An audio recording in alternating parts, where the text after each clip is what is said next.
வணக்கம். தமிழ் பேசும் மக்களின் உரிமை குரலான வீரகேசரியின் இரவு நேர பிரதான செய்திகள் வாசிப்பது எம்.சிகா ரவி மற்றும் அவினேஷ் ஜோன்சன். செய்தியாசிரியர் எம்.டி. லூசியஸ். முதலில் தலைப்புச் செய்திகள்.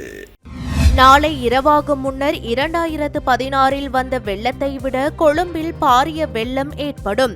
கொழும்பு பிரேமதாச மைதானத்தில் 3000 பேருக்கு அவசர பேரிடர் மையம். மக்கள் அவதானமாக இருக்குமாறு வேண்டுகோள். நாவலப்பிட்டியவில் மண் சரிவில் சிக்கி ஒரே குடும்பத்தைச் சேர்ந்த 3 பலி. கண்டியில் 5 பேர் உயிரிழப்பு. இலங்கையின் மீட்பு பணிகளில் இந்திய போர் விமானங்கள். மோடி வெளியிட்ட விசேட அறிவிப்பு. முழுமையாக சேதமடைந்த வீடுகளின் மீள்கட்டுமானத்துக்கு 25 லட்சம் ரூபாய் நிதியுதவி. அரசாங்கம் தீர்மானம். வடக்கு நோக்கி நகரும் டிட்வா புயல். இன்று மீளவும் நகர்வு வேகம் அதிகரிக்கும் அபாயம். இலங்கையை புரட்டி போட்ட டிட்வா புயல். 56 பேர் பலி, 21 பேர் மாயம். பாதிக்கப்பட்ட மக்களுக்கு 1.2 பில்லியன் ரூபாய் ஒதுக்கீடு. உடன் தொடர்பு கொள்ள விசேட இலக்கங்கள். தென்னை மர உச்சியில் சிக்கியிருந்த வயோதிபரை ஹெலிகாப்டர் மூலம் மீட்ட படையினர். களத்தில் 20,500 வீரர்கள். கலனி கங்கை தாழ்நில பகுதிகளுக்கு அடுத்த 48 மணித்தியாலங்களுக்கு பாரிய வெள்ள அபாய எச்சரிக்கை. விமான நிலையங்களுக்கு செல்வோருக்கு விடுக்கப்பட்டுள்ள முக்கிய அறிவிப்பு. அவசரமாக மூடப்படும் வீதிகள். உள்நாட்டு செய்திகள். நாட்டில் நிலவும் மோசமான காலநிலை காரணமாக கலனி கங்கை பகுதிக்கு சிவப்பு எச்சரிக்கை விடுக்கப்பட்டுள்ளது. 2016 ஆண்டுக்கு பிறகு கலனி கங்கையில் பதிவான மிக மோசமான வெள்ளப்பெருக்கு இதுவாகும் என தெரிவிக்கப்பட்டுள்ளது. கலனி ஆற்றின் நீர்மட்டம் அதிகரித்து வருகின்றமையினால் 2016 ஆண்டு ஏற்பட்ட வெள்ளத்தை விட கொழும்பு மோசமான வெள்ளத்தை சந்திக்க நேரிடும் என்றும் எச்சரிக்கை விடுக்கப்பட்டுள்ளது. அவிசா வெள்ளையில் உள்ள நீர்மானிப்படி நாளை இரவு அல்லது அதற்கு பிறகு கொழும்பில் 2016 வெள்ளத்தை விட மோசமான வெள்ளம் ஏற்பட வாய்ப்புள்ளதாக எதிர்பார்க்கப்படுகிறது. இதேவேளை கலனி கங்கை பகுதிக்கு அருகே உள்ள மக்களை உடனடியாக வெளியேறுமாறு நீர்ப்பாசன திணைக்களம் எச்சரிக்கை விடுத்துள்ளது. இதனையடுத்து கொழும்பில் தற்போது நிலவி வரக்கூடிய சீரற்ற வானிலையால் ஏற்படக்கூடிய பேரழிவுகளை கருத்தில் கொண்டு கொழும்பு ஆர் பிரேமதாச மைதானம் அவசர பேரிடர் மையமாக தயாராகி வருகிறது. அதன்படி தற்போது 3000 பேர் கொண்ட குழுவிற்கு குறித்த மைதானம் அவசர பேரிடர் மையமாக தயாராகி வருகிறது. கலனி ஆற்று படுக்கையில் வரலாறு காணாத வகையில் நீர்மட்டம் அதிகரித்துள்ளதால் நாளைய தினம் 29/11/2025 அன்று தலைநகர் கொழும்பு முழுவதுமாக வெள்ள நீரில் மூழ்கும் அபாயம் உள்ளதாக எச்சரிக்கை விடுக்கப்பட்டுள்ளது. இவ்வாறு கலனி ஆற்றில் நீர்மட்டம் அதிகரித்தால் தலைநகர் கொழும்பு மாவட்டத்தின் கொழும்பு, கொலன்னாவ மற்றும் வத்தளை நகரசபை பிரிவுகள் இவ்வாறு வெள்ளத்தில் மூழ்கும் அபாயம் உள்ளதாக தெரிவிக்கப்பட்டுள்ளது. இந்நிலையிலேயே முன்னெச்சரிக்கை நடவடிக்கையாக கொழும்பில் உள்ள ஆர் பிரேமதாச மைதானம் அவசர பேரிடர் மையமாக தயாராகி வருகின்றமை குறிப்பிடத்தக்கது. ඊට අමතරව කැලණි ගඟ ගත්තොත් අවිස්සවෙල්ලේ තියෙන ජලමාපකයේ ප්‍රමාණය අනුව 2016 ගං වතුරට වඩා වැඩි ප්‍රමාණයක ගං වතුරක් කොළඹට හෙට රාත්‍රියේ හෝ ඒ ආසන්න කාලයේදී ඇති වෙයි කියලා බලාපොරොත්තු වෙනවා. ඒක බොහෝ දුරට මේ වෙනස් වෙන එකක් නෑ. මේ ඒ 2016 ගං වතුර මට්ටමට වඩා වැඩි වෙයි කියලා හිතන්න පුළුවන්. நாவலப்பிட்டி பழைய ரயில் முனைய வீதியில் உள்ள வீடொன்றின் மீது இன்று மண்மேடு சரிந்ததில் ஒரே குடும்பத்தைச் சேர்ந்த 3 உயிரிழந்துள்ளதாக நாவலப்பிட்டி போலீசார் தெரிவித்துள்ளனர். இவ்வாறு உயிரிழந்தவர்கள் மனைவி, மாமியார் மற்றும் 3 மாத குழந்தை என நாவலப்பிட்டி போலீசார் தெரிவித்தனர். நாவலப்பிட்டி பிரதேசத்தில் பெய்து வரும் கடும் மழையினால் வீட்டின் மீது மண்மேடு சரிந்ததாகவும் பிரதேசவாசிகளும் நாவலப்பிட்டி போலீஸ் அதிகாரிகளும் விபத்துக்குள்ளானவர்களை காப்பாற்ற பெரும் முயற்சி எடுத்தும் அது பலனளிக்கவில்லை எனவும் மேலும் தெரிவிக்கப்பட்டுள்ளது. உயிரிழந்தவர்களின் சடலங்கள் தற்போது நாவலப்பிட்டி மாவட்ட பொது வைத்தியசாலையில் வைக்கப்பட்டுள்ளன. மோசமான வானிலை காரணமாக நாவலப்பிட்டி பிரதேசத்தில் இதுவரை 5 பேர் உயிரிழந்ததுடன் சுமார் 50 குடும்பங்கள் பாதுகாப்பான முகாம்களுக்கு அனுப்பப்பட்டுள்ளதாக நாவலப்பிட்டி பிரதேச செயலாளர் ரம்யா ஜெயசுந்தர தெரிவித்துள்ளார். இதே நேரம் கேகாலை புலத்கோஹுப்பிட்டிய தேதுகள பகுதியில் ஏற்பட்ட மண் சரிவில் சிக்கி 12 பேர் காணாமல் போயுள்ளனர். போலீசார் இதனை உறுதிப்படுத்தியுள்ளனர். அதே நேரம் கண்டி ஹசலக்க பகுதியில் ஏற்பட்ட மண் சரிவில் சிக்கி உயிரிழந்த 5 பேரின் உடலங்களும் மீட்கப்பட்டுள்ளன. அத்துடன் குறித்த மண் சரிவில் மேலும் 12 பேர் காணாமல் போயுள்ளதாக கண்டி மாவட்ட செயலாளர் தெரிவித்துள்ளார்.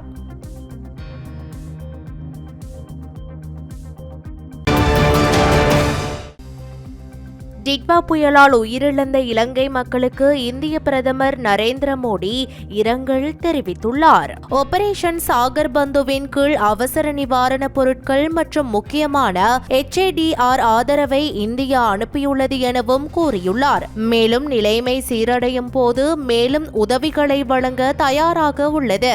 இலங்கையில் ஏற்பட்டுள்ள சீரற்ற பேரிடர் காலநிலைக்கு உதவும் முகமாக இந்தியா விமானப்படை உதவி வழங்குவதாக அறிவித்துள்ளது. டிட்வா புயல் காரணமாக இலங்கை முழுவதும் கடுமையான வானிலை நிலவி வருவதால் இலங்கையின் மீட்பு மற்றும் நிவாரண பணிகளுக்கு உதவ குறித்த நடவடிக்கை முன்னெடுக்கப்பட்டுள்ளது. கொழும்பில் தற்போது நிறுத்தப்பட்டுள்ள அதன் விமானம் தாங்கி கப்பலான INS விக்ராந்திலிருந்து ஹெலிகாப்டர்களை அனுப்ப இந்தியா ஒப்புக்கொண்டுள்ளமை குறிப்பிடத்தக்கது.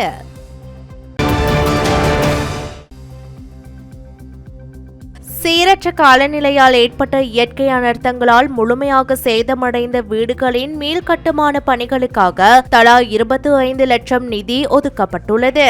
பகுதியளவில் சேதமடைந்துள்ள வீடுகளின் புனர் நிர்மாண பணிகளுக்கான நிதி உதவிகளை மாவட்ட அதிபர்கள் பிரதேச செயலாளர்கள் ஊடாக வழங்க நடவடிக்கை எடுக்கப்படும் என அனர்த்த முகாமைத்துவத்துக்கான மேலதிக செயலாளர் KG தர்மதிலக்க தெரிவித்தார். நாட்டில் ஏற்பட்ட இயற்கை அனர்த்த நிலைமை தொடர்பில் தெளிவுபடுத்தும் ஊடகவியலாளர் மாநாடு இன்று வெள்ளிக்கிழமை பத்தரமுலையில் உள்ள ராணுவ தலைமையகத்தில் இடம்பெற்றது.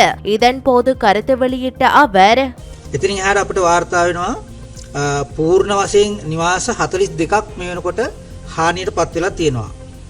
ඒ වගේම අර්ධ වශයෙන් නිවාස 2810ක් මේ වෙනකොට විනාශ වෙලා තියෙනවා.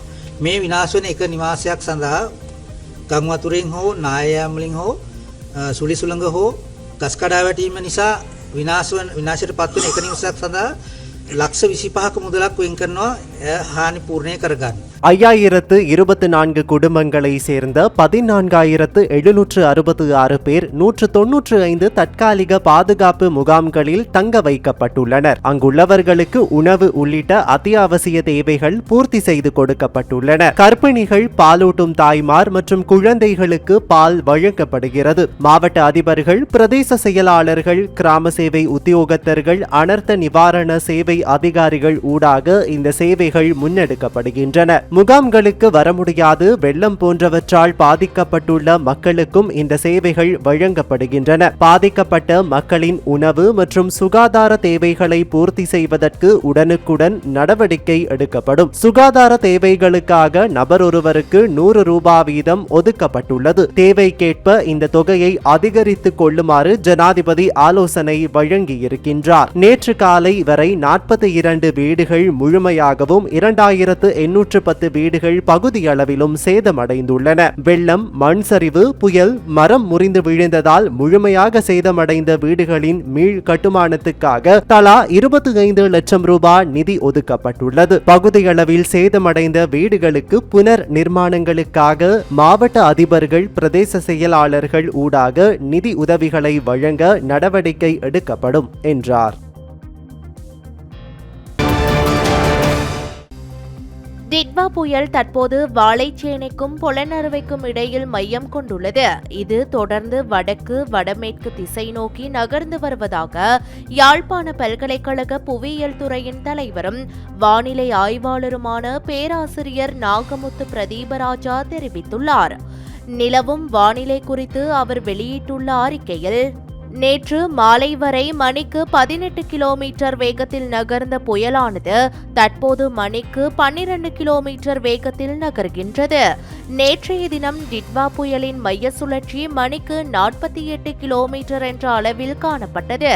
தற்போது மணிக்கு 32 கிலோமீட்டர் வேகத்தில் காணப்படுகின்றது. மத்திய மலைநாட்டின் செல்வாக்கினால் புயலின் நகர்விலும் மைய சுழற்சியிலும் மாற்றம் ஏற்பட்டுள்ளது. ஆனால் இன்று பிற்பகலில் மீளவும் நகர்வு வேகமும் மைய சுழற்சியின் வேகமும் அதிகரிக்கும் என எதிர்பார்க்கப்படுகிறது. இதன் மையம் முழுவதும் நிலப்பகுதியூடாகவே வடக்கு வடமேற்கு திசையில் நகர்ந்து நாளை பிற்பகல் முல்லைத்தீவு மாவட்டத்தின் அமபலவன் பொக்கனை பகுதியூடாக வெளியேறும் என எதிர்பார்க்கப்படுகிறது. எனினும் இதன் இறுதித்தன்மையை நாளையே முடிவு செய்யலாம். இதனால் இன்றும் திருகோணமலை, முல்லைத்தீவு, வவுனியா, மன்னார், கிளிநொச்சி, யாழ்ப்பாணம், கண்டி, பொலன்னறுவை, அனுராதபுரம், புத்தளம், சிலாபம், குருநாகல், கொழும்பு மாவட்டத்தில் மிக கனமழை பெய்யும் வாய்ப்புள்ளது. அதேவேளை தொடர்ந்து நிலப்பகுதியினூடாக நகர்ந்து வந்த டிட்பா புயலினுடைய மையம் நாளை கடற்பகுதிக்குள் வெளியேறும் போது வடக்கு மாகாணம், குறிப்பாக முல்லைத்தீவு, கிளிநொச்சி மற்றும் யாழ்ப்பாணம் மிக கனமழை பெறும் என எதிர்பார்க்கப்படுகிறது. இதே நேரம் வங்காள விரிகுடாவில் இலங்கைக்கு தென்கிழக்கே உருவான டிட்வா புயல் அடுத்த 48 மணித்தியாலங்களில் தமிழ்நாட்டினூடாக இந்தியாவிற்குள் நுழையும் என இந்திய ஊடகங்கள் தெரிவிக்கின்றன. இதன் காரணமாக தமிழ்நாடு துறைமுகங்களுக்கு எச்சரிக்கை அறிவிப்புகள் விடுக்கப்பட்டுள்ளன. பலத்த புயலாக மாறியுள்ள டிட்வா தற்போது இந்தியாவின் புதுச்சேரி மற்றும் தெற்கு ஆந்திர பிரதேசத்தின் கொரமண்டல் கடற்கரையை நோக்கி நகர்ந்து கொண்டிருப்பதாக தெரிவிக்கப்படுகிறது. இதனால் டெல்டா மாவட்டங்கள், கடலூர் மற்றும் விழுப்புரம் மாவட்டங்களுக்கு சிவப்பு எச்சரிக்கை விடுக்கப்பட்டுள்ளது. நேற்று மாலை நிலவரப்படி டிட்வா புயல் மட்டக்களப்பில் இருந்து 60 கிலோமீட்டர் தொலைவில் நகர்ந்து கொண்டிருந்தமை குறிப்பிடத்தக்கது.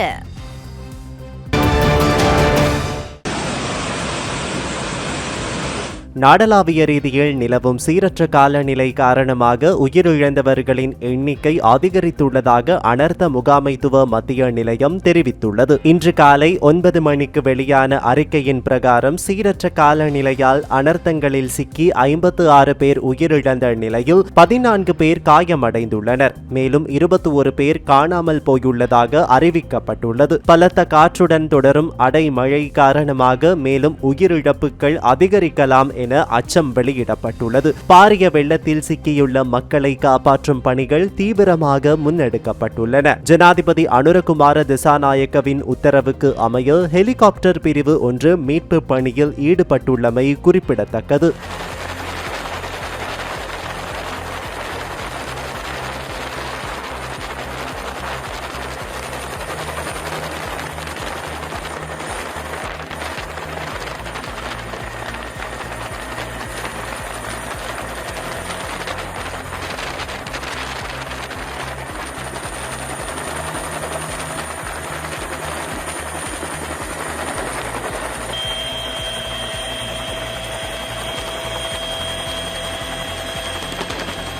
இதேவேளை நாடளாவிய ரீதியில் ஏற்பட்டுள்ள அனர்த்தம் காரணமாக 12,313 குடும்பங்களை சேர்ந்த 43,991 பேர் பாதிக்கப்பட்டுள்ளதாக அனர்த்த முகாமைத்துவ மையம் தெரிவித்துள்ளது. 4 வீடுகள் முழுமையாகவும் 666 வீடுகள் பகுதியளவிலும் சேதமடைந்துள்ளதாக அனர்த்த முகாமைத்துவ மத்திய நிலையம் மேலும் குறிப்பிட்டுள்ளது. இதே நேரம் கடந்த 24 மணி நேரத்தில் அதிகபட்ச மழை வீழ்ச்சி மாத்தளை மாவட்டத்தில் உள்ள கம்மடுவையில் பதிவாகியுள்ளது. அதன் அளவு 540 மில்லிமீட்டர் ஆகும். மேலும் நுவரெலியா கொத்மலையில் 421 மில்லிமீட்டர் மழை வீழ்ச்சியும், கண்டி மாரசனவில் 403 மில்லிமீட்டர் மழை வீழ்ச்சியும், கண்டி மொரஹேனவில் 394 மில்லிமீட்டர் மழை வீழ்ச்சியும், நுவரெலியா வட்டவளையில் 316 மில்லிமீட்டர் மழை வீழ்ச்சியும், வவுனியா செட்டிக்குளம் பகுதியில் 315 மில்லிமீட்டர் மழை வீழ்ச்சியும், முல்லைத்தீவு மாவட்டத்தில் உள்ள அலம்பில் பிரதேசத்தில் 305 மில்லிமீட்டர் மழை வீழ்ச்சியும், பதுளை ஹாலி எலவில் 232 மில்லிமீட்டர் மழை வீழ்ச்சியும், கண்டி மாவட்டத்தில் கண்டி பிரதேசத்தில் 223.9 மில்லிமீட்டர் மழை வீழ்ச்சியும் பதிவாகியுள்ளது. இதன்படி இலங்கையில் நிலவும் பலத்த மழை மற்றும் பலத்த காற்று நிலைமை மேலும் எதிர்பார்க்கப்படலாம் என வளிமண்டலவியல் திணைக்களம் தெரிவித்துள்ளது. நாட்டின் பல பகுதிகளில் இடைக்கிடையே மழை அல்லது இடியுடன் கூடிய மழை பெய்யும். வடக்கு, வடமத்திய, மத்திய, வடமேல், சப்ரகமுவ மற்றும் மேல் மாகாணங்களில் சில இடங்களில் 200 மில்லிமீட்டரிற்கும் அதிகமான மிக பலத்த மழையும், திருகோணமலை, பதுளை, மட்டக்களப்பு, காலி மற்றும் மாத்தறை மாவட்டங்களில் சில இடங்களில் 150 மில்லிமீட்டரிற்கும் அதிகமான மிக பலத்த மழையும் பெய்யக்கூடும். நாட்டின் ஏனைய பகுதிகளில் சில இடங்களில் 75 மில்லிமீட்டரிற்கும் அதிகமான ஓரளவு பலத்த மழை பெய்யக்கூடும் எனவும் வளிமண்டலவியல் திணைக்களம் தெரிவித்துள்ளது. நாட்டின் பல பகுதிகளில் மணிக்கு 60 தொடக்கம் 70 கிலோமீட்டர் வேகத்தில் மிகவும் பலத்த காற்றும், இடைக்கிடையே மணிக்கு 80 தொடக்கம் 90 கிலோமீட்டர் வேகத்தில் மிக பலத்த காற்றும் வீசக்கூடும் என அந்த திணைக்களம் குறிப்பிட்டுள்ளது. சீரற்ற காலநிலையினால் பாதிக்கப்பட்ட மக்களுக்கு 1.2 பில்லியன் ரூபாய் ஒதுக்கீடு செய்யப்பட்டுள்ளது. ஜனாதிபதி அனுரகுமார திசாநாயக்க தலைமையிலான அரசாங்கம் இந்த விடயத்தை அறிவித்துள்ளது. இதற்கு மேலதிகமாக நிதி தேவைப்பட்டால் அறிவிக்குமாறு ஜனாதிபதி அனுர அறிவித்துள்ளார். அரசு நிர்வாக மற்றும் உள்ளூராட்சி மன்ற அமைச்சரின் செயலாளர் ஊடாக இந்த தகவலை ஜனாதிபதி சகல மாவட்ட செயலாளர்களுக்கும் அறிவித்துள்ளார். நிகழ்நிலை தொழில்நுட்பத்தினூடாக ஜனாதிபதி இன்றைய தினம் காலை மாவட்ட செயலாளர்களுடன் கலந்துரையாடியுள்ளார். அரசாங்க தகவல் திணைக்களத்தின் பணிப்பாளர் நாயகம் HSKJ பண்டார இந்த விடயத்தை ஊடகங்களிடம் அறிவித்துள்ளார். இதே நேரம் நிலவும் மோசமான வானிலையால் பாதிக்கப்பட்ட அனைவருக்கும் நிவாரணம் வழங்க முப்படையினரும் போலீசாரும் தயாராக இருப்பதாக பேரிடர் மேலாண்மை மையம் தெரிவித்துள்ளது. அவசர கால தகவல்களை அவசர அழைப்பு மையம் 117 அல்லது 0112136136 0112136222 0112670002 என்ற தொலைபேசி எண்களில் அழைப்பதன் மூலம் தெரிவிக்கலாம் என அறிவுறுத்தியுள்ளது. நாட்டின் தற்போதைய மோசமான வானிலை காரணமாக பாதிக்கப்பட்ட மக்களை மீட்பதற்கும் அவர்களுக்கு தேவையான உதவிகளை வழங்குவதற்கும் ராணுவ வீரர்களை ஈடுபடுத்துமாறு ஜனாதிபதி ராணுவ தளபதிக்கு பணிப்புரை விடுத்துள்ளார். இதுகுறித்து அறிக்கை வெளியிட்டுள்ள ராணுவம், பாதிக்கப்பட்ட மக்களை மீட்பதற்காக சுமார் 20,500 ராணுவ வீரர்கள் ஏற்கனவே நாடு முழுவதும் ஈடுபடுத்தப்பட்டுள்ளனர் என்று தெரிவித்துள்ளது. நேற்று மட்டும் அனர்த்த நிலைமை காரணமாக பாதிக்கப்பட்ட சுமார் 3,790 பேரை மீட்டு பாதுகாப்பு மையங்களுக்கு அனுப்ப ராணுவம் நடவடிக்கை எடுத்துள்ளது. குறிப்பாக மோசமான வானிலை காரணமாக பெரிதும் பாதிக்கப்பட்டுள்ள நாட்டின் மத்திய பகுதியில் உள்ள கண்டி, நுவரெலியா மற்றும் பதுளை மாவட்டங்களில் ஏற்பட்டுள்ள வெள்ளப்பெருக்கு மற்றும் மண் சரிவுகள் காரணமாக வீதிகள் தடைப்பட்டுள்ளதால் இந்த மீட்பு பணிகளுக்கு தடைகள் ஏற்பட்டுள்ள போதும் இத்தகைய தடைகளுக்கு மத்தியிலும் மீட்பு பணிகளை ராணுவம் தொடர்ந்து மேற்கொண்டு வருகிறது. ராணுவத்திற்கு மேலதிகமாக இலங்கை கடற்படை மற்றும் விமானப்படையும் மீட்பு பணிகளில் தீவிரமாக பங்கேற்று வருகின்றன. இதே நேரம் அனுராதபுரம் கலாவிவ பிரதேசத்தில் திடீரென ஏற்பட்ட வெள்ளத்தால் தென்னை மரம் ஒன்றில் இருந்த வயோதிப நபரொருவர் இலங்கை விமானப்படையினரால் பெரும் போராட்டத்துக்கு மத்தியில் மீட்கப்பட்டார்.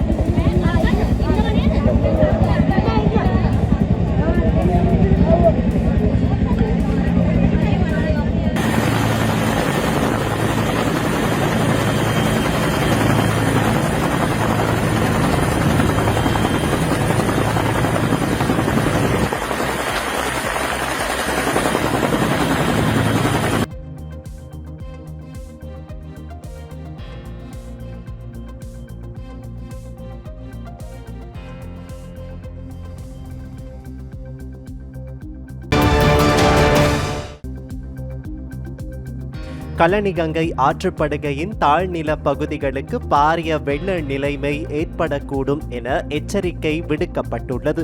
அதன்படி அடுத்த 48 மணித்தியாலங்களுக்குள் எஹலியகொடு, நாவுட், யட்டியாந்தோட்டை, கலிகமுவ, ருவான்வெல்ல, புலத் கொஹுபிட்டிய, தெஹியோவிட்ட, சீதாவாக்கை, தொம்பே, பாதுக்கை, ஹோமாகம, கடுவல, பியகம, கொலன்னாவ, களனி, வத்தளை மற்றும் கொழும்பு பிரதேச செயலக பிரிவுகளுக்கு உட்பட்ட களனி கங்கை ஆற்றுப்படுகையின் தாழ்நில பகுதிகளில் இந்த பாரிய வெள்ள நிலைமை ஏற்படக்கூடும் என எச்சரிக்கை விடுக்கப்பட்டுள்ளது. களனி கங்கை ஆற்றுப்படுகையின் நீரேந்து பகுதிகளில் பல இடங்களில் தற்போது அதிக மழை பெய்து வருவதாக நீர்ப்பாசன திணைக்களம் தெரிவித்துள்ளது. இந்த மழை நிலைமை களனி கங்கையின் மேல் ஆற்றுப்படுகையில் அமைந்துள்ள நீர்த்தேக்கங்களில் இருந்து வெளியேற்றப்படும் நீரின் அளவு மற்றும் நீர்ப்பாசன திணைக்களத்தினால் களனி கங்கை ஆற்றுப்படுகைக்குள் பராமரிக்கப்படும் ஆற்று நீர் அளவீடுகளின் நீர் மட்டங்களை பகுப்பாய்வு செய்ததன் அடிப்படையில் இந்த எச்சரிக்கைகள் வெளியிடப்பட்டுள்ளன. இந்த நிலைமையால் உயிர்கள் மற்றும் உடைமைகளை பாதுகாத்துக் கொள்ள மிகுந்த அவதானத்துடன் செயற்படுமாறு அப்பிரதேசங்களில் வசிக்கும் பொதுமக்களிடமும் அப்பிரதேசங்கள் ஊடாக பயணிக்கும் சாரதிகள் மற்றும் பயணிகளிடமும் கோரிக்கை விடுக்கப்பட்டுள்ளது. தேவையான நடவடிக்கைகளை எடுக்குமாறு அனர்த்த முகாமைத்துவ பிரிவுகளிடம் கோரிக்கை விடுக்கப்பட்டுள்ளது.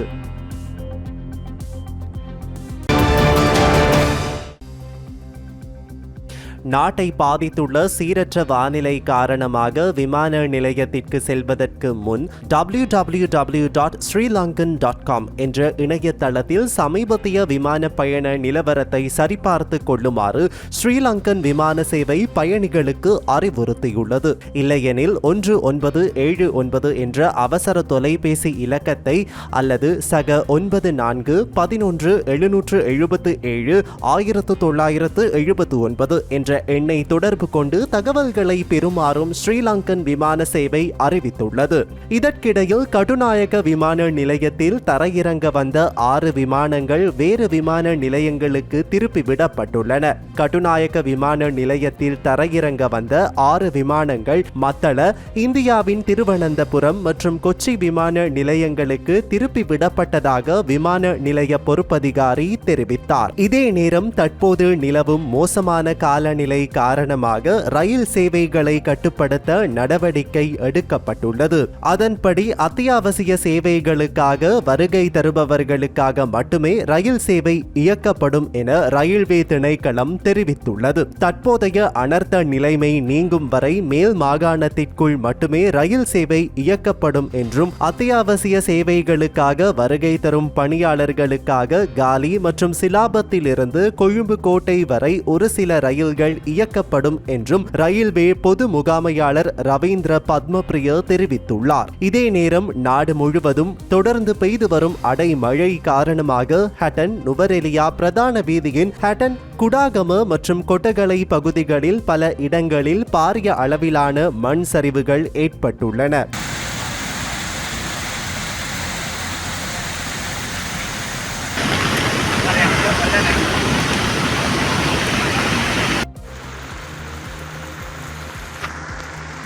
இதன் விளைவாக இந்த முக்கிய பிரதான வீதியில் வாகன போக்குவரத்து 28ஆம் திகதி அதிகாலை முதல் முழுமையாக பாதிக்கப்பட்டுள்ளதாக ஹட்டன் போலீசார் தெரிவித்துள்ளனர். இதேவேளை கொழும்பு கண்டி வீதியில் கேகாலை மிகிபிட்டிய பிரதேசத்தில் மண் சரிவு அபாயம் நிலவுவதாக அனர்த்த முகாமைத்துவ மத்திய நிலையம் அறிவித்துள்ளது. இதன் காரணமாக கொழும்பு கண்டி வீதி அந்த பகுதியில் மூடப்படுவதற்கு நடவடிக்கை எடுக்கப்படும் என மாவட்ட ஒருங்கிணைப்பு குழு தீர்மானித்துள்ளது. மேலும் யாழ்ப்பாணத்திலிருந்து செல்லும் A9 வீதி போக்குவரத்து ஓமந்தையோடு தடை செய்யப்பட்டுள்ளது. இன்றைய நாணய மாற்று விகிதம்